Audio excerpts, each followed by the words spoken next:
Ganito nga pala ang gusto kong luto ng Bicol Express, yung halos nagmamantika na sa gata. Kung mahilig ka rin sa maanghang kagaya ko, ay para sa iyo tong video na to. So una ay ilagay lang natin ang baboy sa kawali. At kapag nagtubig na, ay halu-haluin lang natin at takpan lang muna natin ito hanggang sa matuyo ang baboy. At kapag medyo brown na ang baboy, ay hanguin at iset aside muna natin.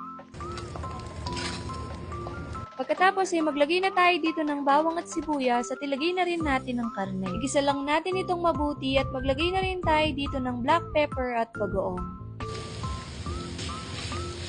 Then haluin lang natin itong mabuti mga mi at maglagay na rin tayo dito ng gata. Pagkatapos ay takpan at pakuluan lang natin ito hanggang sa lumambot ang baboy. Kapag malambot na ang baboy ay ilagay na rin natin ang siling labuyo at siling haba. Then maglagay lang tayo dito ng gata at pakuluan lang natin ito ng mga 10 minutes. Pagkatapos ay maglagay lang tayo dito ng asin at paminta.